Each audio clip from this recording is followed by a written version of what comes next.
네, 여러분 안녕하십니까? 덕구리입니다. 오늘은 월요일입니다. 지금 장중이고요. 오후 2시 14분을 가리키고 있습니다.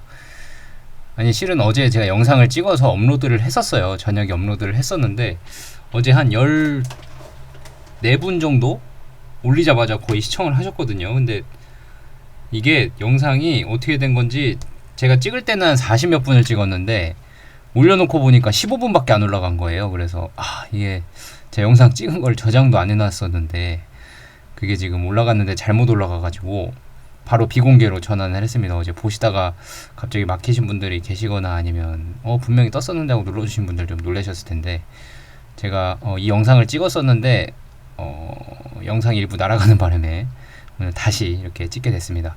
오늘도 영상이 날아갈지 안 날아갈지 모르겠습니다. 일단 찍어보고 나서 올려봐야 이제 알 것 같은데, 일단은 한번 찍어보도록 하겠습니다.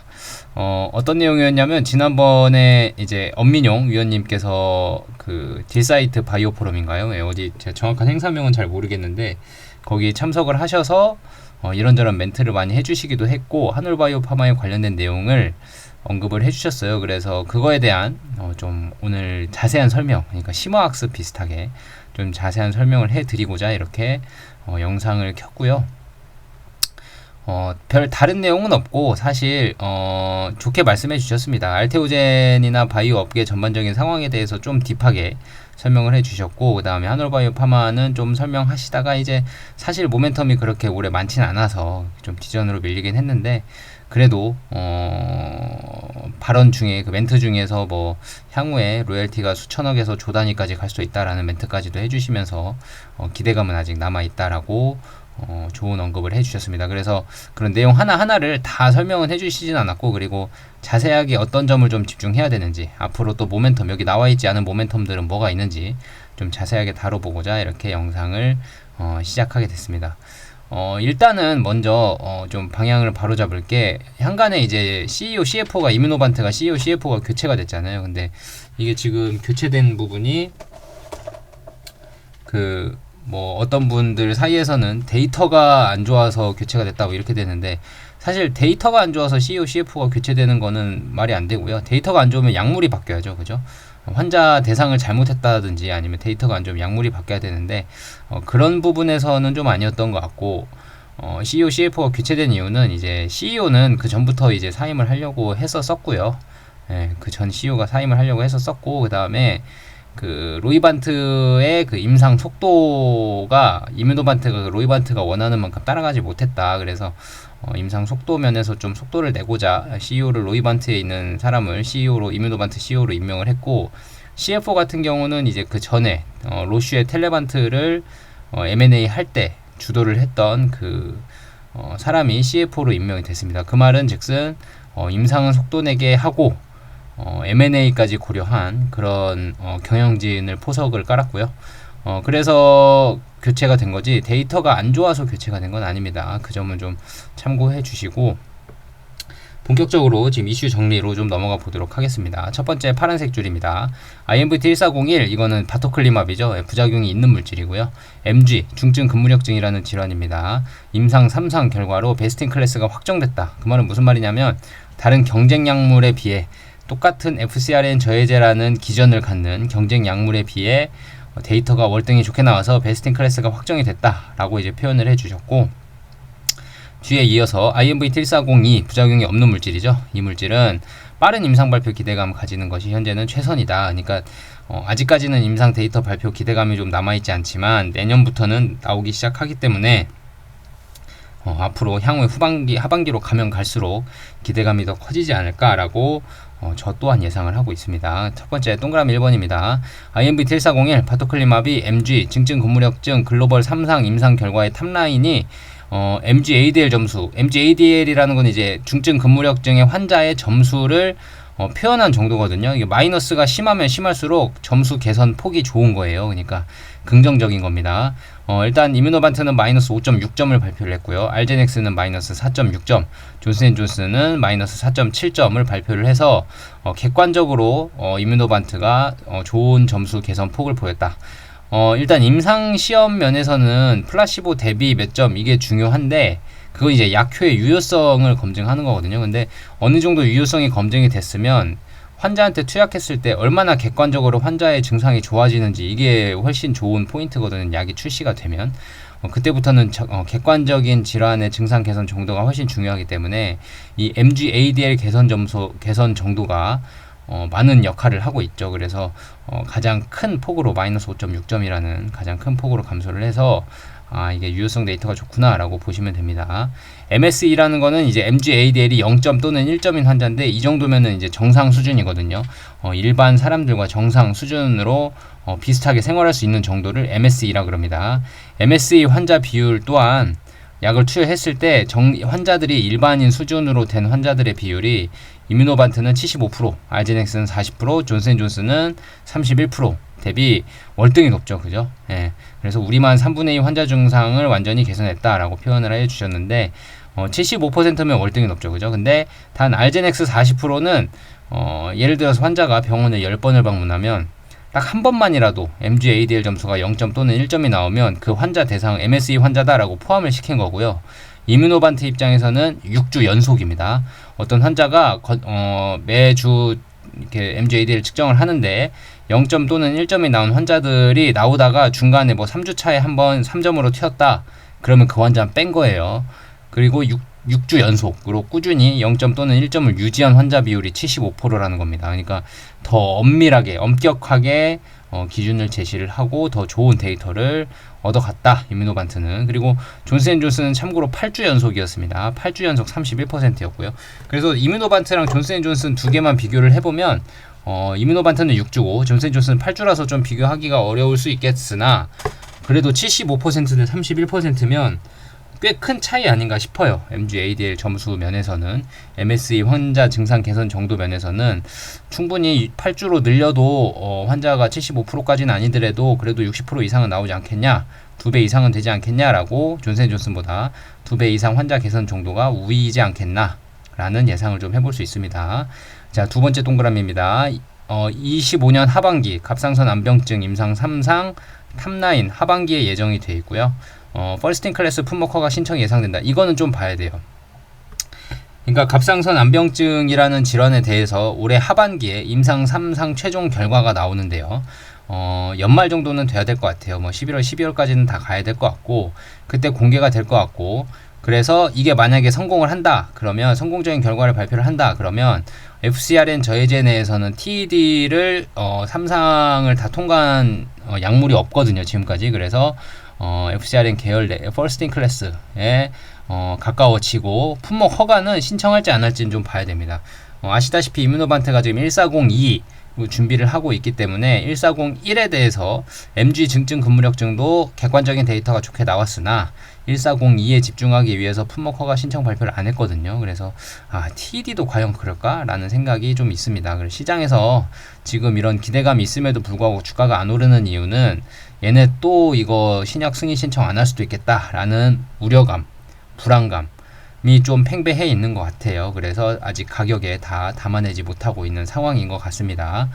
근데 이게 좀 MG랑은 좀 다른 게 중증 근무력증 MG는 알제넥스가 이미 3, 4년 전에 출시를 해서 자리를 잘 잡고 있는 상황에서 이뮤노반트가 신약을 출시하려면 그 자리 잡은 시장을 뚫고 들어가야 되는 좀 뭐라 그러죠? 무모함이 좀 있어야 되거든요. 근데 MG 시장은 특히나 알제넥스가 워낙 자리를 잘 잡고 있기 때문에 이렇게 비집고 들어갈 PFS 제형까지 나와서 자가 주사가 가능한 형태이기 때문에 비집고 들어갈 수 있는 확률도 좀 적었고요. 그리고 이뮤노반트가 지금 그 미국 제약사들처럼 대형 제약사들처럼 판매망이 구축되어 있는 것도 아니고 그럴 거면 얘를 기술 수출을 해야 되는데 기술 수출을 하기에는 1402에 대한 데이터가 아직 나온 게 없어서 재가치를 받을 수가 없는 상황이기도 했고요.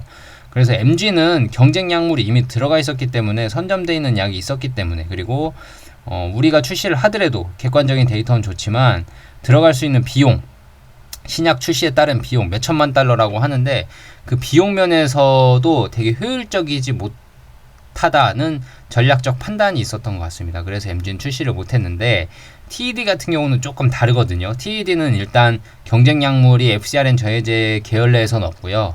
가장 잘 팔리고 있는 게 테페자라는 약물인데 테페자는 지금 매년 매출이 뭐 3, 4조 단위로 지금 팔리고 있는데 유일한 심각한 부작용이 이제 청각에 대한 문제가 좀 생기는 겁니다. 좀 청력 소실 부작용이 좀 있어서 좀 심각하죠. 그래서 그것도 시간이 지나면 좀 괜찮아진다고 하는데 좀 환자들이 되게 꺼려하는 입장이고, 그래서 매출 성장 속도가 지금 많이 늘어나고 있지는 않은 상황입니다. 그런 상황 속에서 물론 이뮤노반트도 부작용이 없는 건 아닙니다. 콜레스테롤이 상승을 하지만 다른 콜레스테롤 낮추는 약물을 같이 병용을 하면 금방 또 콜레스테롤이 낮아지는 그런 부작용 컨트롤이 가능하거든요. 근데 청력 소실은 컨트롤이 잘 안 되고 있어서 테페자는 좀 힘들고, TED 관련 질환에서 그래서 이뮤노반트가 신약으로 출시를 한다면 부작용 면에서도 관리 면에서도 좀 우위가 있고요.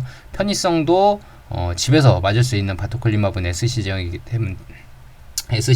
때문에 집에서 투약할 수 있는 편의성도 있고요. 그래서 시장 가치가 충분히 시장성이 있지 않나라고 생각을 좀 하긴 해요. 근데 이뮤노반트 경영진이 어떻게 결정을 낼지 모르겠습니다. 근데 제 예상에는 이 정도 경쟁력이면 지금 만약에 TED도 출시를 안 한다고 하면 주가가 많이 하방 압력을 받을 거고요. 그러면 기업 가치 면에서도 상당히 부정적인 영향을 많이 가져갈 수도 있기 때문에 이뮤노반트에서는 좀 합리적으로 결정을 하지 않을까라는 생각을 좀 하고 있습니다. 자, 그 다음 동그라미 3번입니다. 1402 부작용이 없는 물질 6개 적응증이 확정이 됐죠. 그래서 MG, CIDP, 류마티스 관절염, 그레이브스병 이렇게 4개에서 총 2개가 추가가 돼가지고 홍반성 루푸스와 쇼그렌 증후군이 추가가 돼서 총 6개가 됐습니다. 그래서 가장 빠른 1402 임상 결과는 류마티스 관절염이라는 질환에서 내년 임상 3상 중간 결과가 나오거든요. 16주 투약한 중간 결과가 나오고, 루푸스 홍반성 루푸스 그 개념 임상, 이 약이 정말 홍반성 루푸스에 효과가 있냐 없냐를 확인하는 임상 2상 결과가 나오고요. 그 다음에 2027년에는 류마티스 관절염과 그레이브스병, 중증 근무력증에 대한 탑라인 결과 3상 결과가 나올 예정입니다. 그래서 내년 상반기부터는 조금 이제 모멘텀들이 많이 있고요. 그 다음 해까지 2027년까지 꾸준히 모멘텀이 남아 있고, 2028년이 되면 또 다른 모멘텀이 남아 있을 거고요. 그리고 뭐 다들 아시겠지만 자가면역 질환 시장이라는 자체가 질환 하나로만 타겟하는 게 아니라 이 이뮤노반트의 약물 자체가 자가면역 질환이 그거잖아요. 그 우리 몸에 있는 항체가 우리 몸의 그 장기들이나 조직들을 공격하는 질환이 자가면역 질환이기 때문에 항체를 줄여져 버리면 우리 몸을 공격할 수 있는 항체가 없잖아요. 그죠? 그래서 항체를 줄여보자라는 근본적인 원리를 갖고 있는 약물이라서 이뮤노반트는 자가면역 질환에 해당하는 질환들은 모두 임상을 진행을 할 수 있는 정도의 약물로 지금 기대를 받고 있습니다. 그래서 향후에 꾸준히 지금은 6개지만 적응증 확정된 게 6개지만 향후 10개, 20개까지도 늘어날 수 있는 상황이다. 그래서 향후의 데이터들은 임상 데이터들은 해마다 3, 4개씩 4개 이상씩도 나올 수 있는 그런 모멘텀이 풍부한 회사가 될 수 있다 라고 좀 생각을 합니다. 다음 마지막 동그라미 4번입니다. 아제넥스는 적응증 확장 또 실패했지만 지난 4월 10일 MG, CIDP 적응증 2개에서 PFS 사전 충전 주사기 버전을 FDA에서 승인을 받았다. 그러니까 아제넥스는 지금 적응증 확장에 또 실패했어요. 밑에서도 말씀드리겠지만 아제넥스의 항체 감소 능력이 이뮤노반트보다 월등히 약하기 때문에, 이뮤노반트가 훨씬 많은 항체를 감소시킬 수 있기 때문에 알제넥스는 타겟하지 못하는 질환들, 그러니까 항체를 적당히 감소시키면 감흥도 없는 질환들을 이뮤노반트는 항체를 많이 감소시키기 때문에 타겟을 할 수 있어요. 그래서 알제넥스는 적응증 확장에 대해서 지금 애를 좀 먹고 있습니다. 뭐 IV 제형이기도 하고요. 그러니까 정맥 주사 제형이기도 하고, SC 제형, 그러니까 피하 주사 제형, 그러니까 집에서 맞는, IV 제형은 정맥 주사 제형으로 병원 가서 2시간 동안 누워서 맞아야 되고요. SC 제형은 피하 주사, 지방에다가 주사 바늘을 놓고 꽂는 거라서 집에서 맞을 수 있습니다. 물론 SC 제형도 병원에서 맞아야 되는 것들도 있지만 알제넥스는 집에서 맞는 걸로도 이제 개발이 됐거든요. 사전 충전 주사기죠. PFS가 그런 내용입니다. 뭐 다들 아시겠지만 제가 자세하게 설명드리는 이유는 새로 오신 분들, 잘 모르시는 분들 좀 이해를 돕고자 설명을 드린 거고요. 그래도 이해가 안 되시는 분들은 과거에 제 영상들 쭉 보시면서 한번 정주행을 하시면 이해하기가 좀 쉬울 수 있습니다. 이게 용어가 좀 잘 들리고 적응이 좀 돼야 되거든요. 그래서 일단 알제넥스는 항체 감소 정도가 이뮤노반트보다 낮기 때문에 다른 적응증을 확장할 때 좀 안 드는 적응증들이 있어요. 그러니까 잘 약물이 효과가 없는 적응증들이 몇 개 있어서 좀 애를 먹고 있습니다. 밑에 또 나오니까 설명드릴게요. 자, 밑에 파란색 글씨입니다. 알제넥스 매출 성장을 네거티브 이슈로만 반영하고 있다. 한올바이오파마 주가가. 그러니까 경쟁사의 매출 정도는 FcRn 시장에 대한 확장이다 라고 이해를 해야 되는데, 경쟁사가 매출이 빨리 난다 그래서 얘네한테 시장 먹히는 거 아니야 라고 불안감만 주가에 반영을 하고 있다는 거죠. 사실 속도감도 중요합니다. 물론 약물의 MG 중증 근무력증에 알제넥스가 먼저 자리를 잡고 매출이 막 늘어나고 있고 다른 약물이 침입하기가 힘든 그런 지금 시장 분위기를 봐서도 그런 효과는 충분히 있어요. 하지만 이뮤노반트는 알제넥스가 아까 말했다시피 타겟하지 못하는 질환들을 타겟하고 임상을 진행하는 것들이 있단 말이에요. 그런 질환들은 반대로 얘기하면 이뮤노반트가 선두 자리를 차지할 수가 있고요. 그러면 다른 약물들이 들어오기가 힘든 장벽이 또 생깁니다. 그러니까 지금 알제넥스의 매출 성장이 뭐 지금 당장에야 MG 시장을 뺏기고 있는 것처럼 보이지만, 향후에는 그런 중증 근무력증이나 뭐 CIDP나 나중에 류마티스나 뭐 이런 질환들까지 확장이 되면 점점 FcRn 저해제에 대한 시장 개화로 봐야 된다. 점점 사이즈가 커지고 있다. 그래서 파이가 커지면 먹을 게 많다. 이런 걸로 좀 이해를 하셔야 되지 않을까 싶습니다. 그래서 지금 부정적인 내용만 주가에 반영하기에는 주가가 너무 싸다라는 얘기입니다. 그래서 첫 번째 줄을 보시면 알제넥스 2024년 연간 매출은 2117밀리언 달러, 그러니까 약 한화로 22조 정도 되고요. 2023년에는 1100이었는데 2100까지 늘어갔으면 거의 1000억 달러가 늘어난 거죠. 1년 만에. 1000억 달러가 아니라 10억 달러가 늘어난 거죠. 4분기 24년 4분기 실적이 7억 달러였습니다. 분기 실적이. 그러니까 거의 2배 가까운 성장이 일어났고요. 작년보다. 그러니까 시장이 빠르게 커가고 있다라는 거를 좀 짐작할 수 있고요. 두 번째 줄입니다. 24년 3분기 알제넥스와 자이랩은 이제 알제넥스와 협업하는 중국 회사거든요. 알제넥스와 자이랩이 진행하던 신규 적응증 MN 막성 신병증의 임상 유효성이 부족했습니다. 그래서 임상 모니터 위원회가 경고를 하고 임상 중단 결정까지 내린 상황이고요. 이것만 봐도 알제넥스가 자가면역 질환을 임상을 할 때 모든 자가면역 질환이 다 효과가 있냐? 그건 아닙니다. 그러니까 항체를 감소시킬 수 있는 능력이 워낙 알제넥스가 좀 딸리다 보니까, 그렇게 많은 항체를 감소시키지 못하다 보니까 이런 결과가 나오지 않았나 좀 예상이 되고요. 그래서 이뮤노반텍에는 또 이런 상대방의 실패가 많은 기회가 될 수 있죠. 그죠? 자, 그리고 세 번째 줄입니다.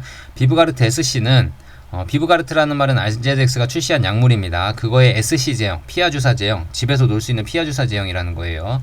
그거는 ADA 발생에 따른 낮은 유효성. ADA 발생이 무슨 말이냐면, ADA라는 게 그 비브가르트라는 약물은 원래 정맥 주사 제형, 병원에서 2시간 동안 맞아야 된다 그랬잖아요. 근데 이거를 SC형으로 바꿀 수 있는 기술이 그 할로자임이 알테오젠과 같은 기술이잖아요. 할로자임이 가지고 있는 기술인데, 그 기술과 접목을 하면 집에서 맞을 수 있는 SC 제형으로 이제 딱 변화가 되는데, 그러니까 뭐 병원에서 맞는 거 원칙대로 말하면 병원에서 맞는 SC 제형으로 이제 딱 변화가 되는데, 그 ADA 발생이라는 거는 몸에서 그 할로자임 약물과 비브가르트가 결합한 그 약물에 대해서 항체가 공격을 해버리는 거예요. 그 약물을. 그러니까 약물을 공격해버리니까 약물이 몸에 퍼져서 효과를 내야 되는데, 약물을 공격해서 약물이 효과를 못 내니까 유효성이 낮아지겠죠. 그죠? 그러니까 ADA 발생에 따른 낮은 유효성이 그 말입니다. 그래서 23년 11월에 면역 혈소판 감소증 ITP와 12월, 동해 12월에 천포창 SC 제형 같은 경우도 임상 3상을 모두 실패했습니다. 그래서 비브가르트 SC 제형이 문제가 향후에 이런 임상을 진행하면서 계속 나올 거예요. 아마 조금씩은 계속 나올 겁니다. 최근에도 CIDP 질환에서 IV 맞다가 SC 맞으니까 갑자기 환자가 약화돼서 다시 IV 맞으니까 좋아졌다. 그 말이 할로자임과의 기술이 잘 안 맞는다. 그러니까 할로자임 SC 기술이 접목이 되면 우리 몸에서 그 약물을 거부하는 항체가 생겨버려서 잘 안 맞는 상황이 생긴다. 그 말이거든요. 근데 이뮤노반트는 반면에 애초에 SC 제형으로 개발했기 때문에 다른 약물과 섞을 필요가 없어요. 그래서 순수성이 높기 때문에 유효성이 계속 유지될 수 있다. 그러니까 경쟁력이 훨씬 높아질 수 있다. 이 얘기입니다.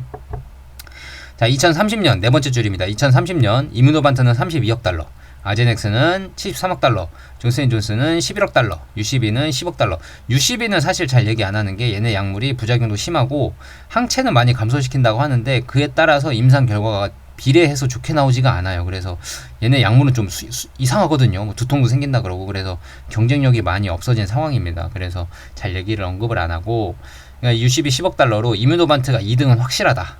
라고 표현을 해주셨습니다. 총 현재까지 126억 달러 규모의 시장을 예상을 하고 있다. 그러니까 126억 달러면 거의 한 얼마죠? 한 14조 원 정도 되나요? 예. 그 정도 시장을 가지고 있는데 이뮤노반트가 2등은 차지할 걸로 확실하다.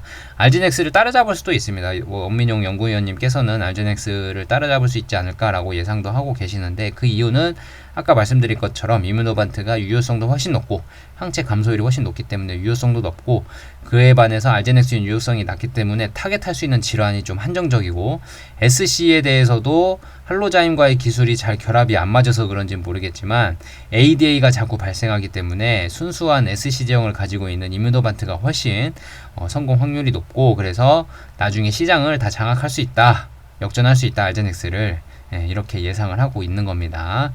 다음 5번째 줄입니다. 존슨앤존슨의 니포칼리맙. 이게 지금 이뮤노반트랑 경쟁하고 있는 약물의 이름이에요. 존슨앤존슨의 니포칼리맙이 FDA의 MG 증증 근무력종으로 이제 승인이 됐거든요. 승인이 되었고 내부적으로 50억 달러 매출 컨센서스도 제시를 하고 있어서 기대감이 아주 많이 있는 상황입니다.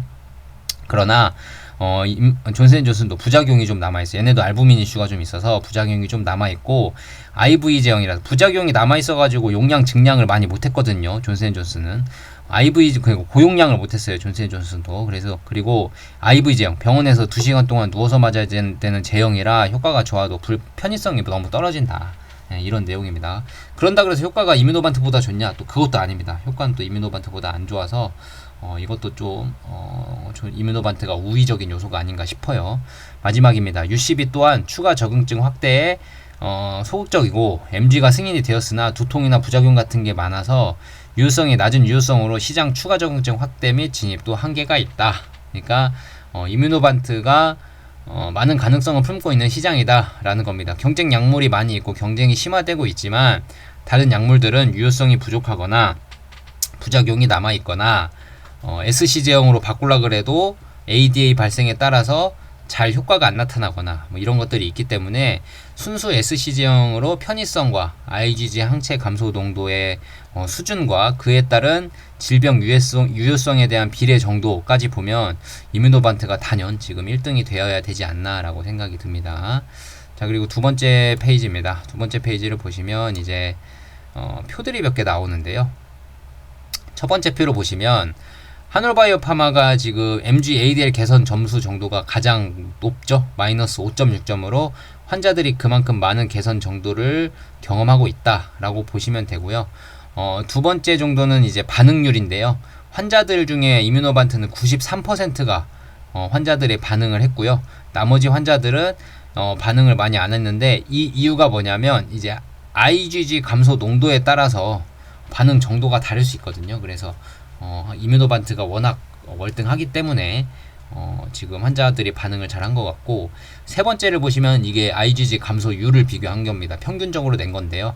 이뮤노반트 고용량, 저용량과 고용량 두 개가 있어요. 한올은 고용량 면에선 74%고 저용량으로 따지면 알제넥스와 존슨앤존슨과 비슷한 수준이라고 보시면 됩니다. 그러니까 한올 거는 저용량만 넣어도 다른 경쟁 약물에 대한 데이터 값을 다 도출할 수 있어요. 근데 고용량까지 투여할 수 있는 이유는 뭐냐? 부작용이 없는 1402 약물이 있기 때문에, 고용량을 투여해도 부작용이 없다는 걸 확인이 됐기 때문에 그래서 고용량 약물까지 투여를 할 수 있는 거고요. 존슨앤존슨 아까 말씀드렸다시피 효과는 좋았지만 고용량으로 자꾸 늘려갈 수 없는 게 부작용, 알부민에 결합되는 부작용 이슈가 좀 있었거든요. 그래서 안 됐고, 알제넥스는 조금 낮지만 66.4%로 IgG 감소 농도가 조금 낮지만 그래도 얘네는 효과가 그래도 비례하게 잘 나타나고 있어서 신약 출시가 가능했고요. UCB 같은 경우는 IgG 감소 농도가 78%나 되지만 맨 왼쪽에 있는 MG-ADL 개선 점수를 보면 마이너스 3.4점밖에 안 되잖아요. 그리고 가운데 있는 표를 봐도 반응률도 69%밖에 좀 안 되잖아요. 이뮤노반트는 93%인데 반해. 그러니까 UCB 약물은 IgG는 많이 감소시킨다고는 돼 있는데 비례적으로 효과가 나타나지가 않아요. 그리고 두통이라는 부작용도 좀 생기고, 그래서 약물에 문제가 좀 있는 것 같습니다. 기술적으로. 다음에 뭐 MSE 비교도 있는데요. 이뮤노반트가 단연 1등이고요. 알제넥스는 사실 40%로 엄격하지 않게 좀 측정을 한 거고, MSE 이뮤노반트 같은 경우는 42, 그 다음에 존슨앤존슨은 31을 가리키고 있습니다. 그러니까 알제넥스, 비브가르트 매출 추이는 지금 쭉 이렇게 우상향을 하고 있죠. 이거는 좀 참고만 보시면 될 것 같고요. 자, 이뮤노반트가 최소 2등이다. 그래서 엄민용 연구위원님이 이 표를 보면서 어떤 말씀을 하셨냐면 왼쪽에 있는 알제넥스와 가운데 있는 이뮤노반트의 매출 추이가 바뀔 거라고 하셨어요. 그게 아까 위에서 제가 설명드린 겁니다. 비브가르트는 자꾸 SC 제형에 대한 부작용이 자꾸 나타나고 있고 항체 감소 농도가 이뮤노반트보다 좀 떨어지기 때문에 자가면역 질환에서는 항체 감소 농도가 워낙 중요한데 누가 많이 감소시키느냐가 중요한데 비브가르트는 좀 떨어져 있고 이뮤노반트는 월등히 높기 때문에 타겟할 수 있는 질환들이 이뮤노반트가 훨씬 많아지기 때문에 과거의 기대와는 달리 이뮤노반트가 그런 질환들을 하나하나 독점해 가면서 알제넥스의 매출 추이를 충분히 쉽게 따라잡을 수 있다라고 좀 예상을 하고 있습니다. 밑에는 좀 참고만 보시면 되고요. 얀센, 니포칼리맙, 얀센이라는 게 이제 존슨앤존슨이 얀센을 인수했거든요. 그래서 얀센의 니포칼리맙이 이제 원래 기술인데 중증 근무혈증 임상 3상 제외 기준의 심장 질환자 포함이 됐다. 그러니까 부작용 때문에 그런 거예요. 부작용 때문에 부작용이 있다 이 말입니다. 그다음에 밸류에이션은 좀 참고해서 보시면 좋을 것 같고요. 자, 이제 부작용 우려가 개선 유일하게 10초를 투여할 수 있는 약물이다. 왼쪽에 표를 보시면 경쟁 약물 적응증 비교표에 동그라미가 엄청 많은 게 한올 이뮤노반트잖아요. 맨 왼쪽에. 그러니까 이게 왜 그러냐면 IgG 감소 농도가 월등히 높고요. 부작용도 없기 때문에 충분히 타겟할 수 있는 시장들의 가능성을 가장 많이 보고 있는 겁니다. 그리고 알제넥스 같은 경우는 좀 X가 쳐져 있는 게 몇 개 군데군데 보이죠. 존슨앤존슨 같은 경우도 X가 많죠. 그죠? 여기도 부작용이 좀 남아있기 때문에 UCB는 더 많죠. 그죠? 이쪽 약물은 좀 시장에서 도태됐다고 보셔도 돼요. 그 다음에 경쟁 약물 비교표를 보시면 오른쪽에 간단히 설명드리면 이 가운데 얀센이랑 UCB 오른쪽에 보시면 A라고 초록색 알파벳이 있잖아요. 이게 이제 알부민이라고 보시면 돼요. 알부민이 이제 이런 항체에다가 딱 갖다 붙으면서 알부민이 감소하는 이슈 부작용이 생긴다 이 얘기입니다. 이 두 개 약물은. 그 다음에 왼쪽에 있는 이뮤노반트와 알제넥스는 A 해놓고 X가 돼 있죠. 그죠? 알부민의 감소 부작용이 없다라고 보시면 됩니다. 근데 이뮤노반트랑 알제넥스랑 그럼 무슨 차이길래 IgG 감소 농도가 그렇게 차이가 나냐? 이뮤노반트가 훨씬 많은 항체를 어떻게 감소시키고 있는 걸까라고 설명을 잠깐 드리면 이뮤노반트는 좀 뭔가 뭐라 그러죠? 예를 들어서 팔굽혀펴기를 할 때 두 손으로 하는 거고 알제넥스는 한 손으로 하는 거고 뭐 이렇게 이해하셔도 돼요. 그러니까 이뮤노반트는 두 손으로 팔굽혀펴기를 하기 때문에 좀 쉽게 하는 거고요. 알제넥스는 한 손만 가지고 하는 거기 때문에 좀 힘듭니다. 그러니까 이뮤노반트는 예를 들면 뭐 두 손으로 뭐 턱걸이를 하더라도 두 손으로 하는 게 쉽잖아요. 그죠? 알제넥스는 한 손으로만 버티고 있는 겁니다. 그러니까 금방 탈락되겠죠. 그죠? 그래서 그 차이입니다. 그 차이. 어디에 달라붙느냐가 차이, 그 기술력의 차이거든요. 그 차이로 인해서 IV 제형과 SC 제형의 이뮤노반트와 알제넥스의 차이가 나타나는 겁니다. 자, 그래서 알제넥스는 적응증 확장을 3번이나 실패를 했고요. 류마티스 시장은 항체 감소 농도가 그렇게 높지도 않아서 적응증 타겟 자체가 불가능합니다. 존슨앤존슨도 아마 실험은 하고 있는데 유효성이 그렇게 좋게 나올 것 같지는 않고요.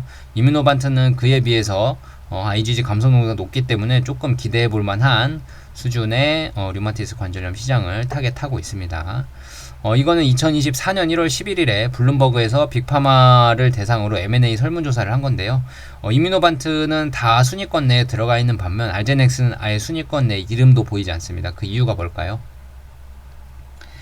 그렇죠. 알제넥스는 일단은 시가총액이 워낙 비싸졌고요. 그 이유도 있고, 그리고 다른 이유는 타겟할 수 있는 질환들이 좀 한정적이고 SC에 관련된 부작용들이 좀 나타나고 있고 임상 실패도 있고 그런 것들이 있어서 할로자임과 잘 안 맞기 시작하면 이 약물이 어느 질환에서든 그런 부작용이 계속 나타날 수 있기 때문에 순수 SC로 개발된 이뮤노반트가 가장 높은 유효성을 좀 기록하고 시장 가치가 더 커지지 않을까 하고 이뮤노반트가 지금 M&A 대상에 많이 포함이 되어 있고요. 이제 M&A 시장이 금리가 낮아지기 시작하면 기업가치, 바이오주 기업가치들이 많이 올라가기 때문에 금리가 낮아지기 시작할 때 그때쯤 무렵에 빅파마들이 M&A를 열심히 할 때가 있어요. 그러니까 지금도 사실 뭐 9월달이 금리 동결이다 인하다 뭐 얘기가 나왔었고 이제 올해 안에 금리를 한 번이나 안에 두 번이나 안에 뭐 이런 얘기가 나오기 시작하는 거 보면 이제 금리 인하기가 언젠가는 도래를 할 것 같은데 그쯤 되면 빅파마들이 현금을 싸들고 M&A를 하기 위해 움직이게 될 겁니다.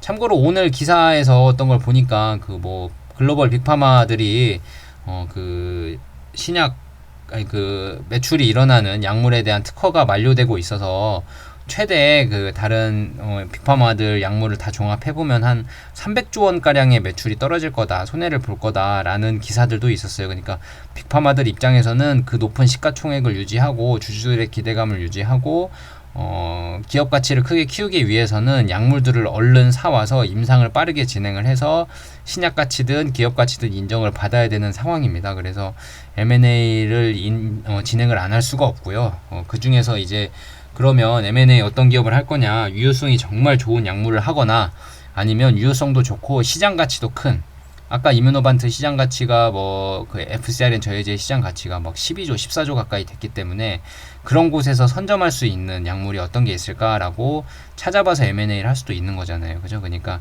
M&A에 대한 기대감이 아마 하반기로 가면 갈수록 금리가 내려가면 내려갈수록 더 높아지지 않을까라고 저는 조심스럽게 예상을 하고 있습니다. 자, 이 글로벌 분석 이어진다. 이거는 좀 과거 자료더라고요. 보니까. 그러니까 이거는 좀 패스하도록 하고요. 이것도 좀 과거 자료라서 패스하도록 하겠습니다.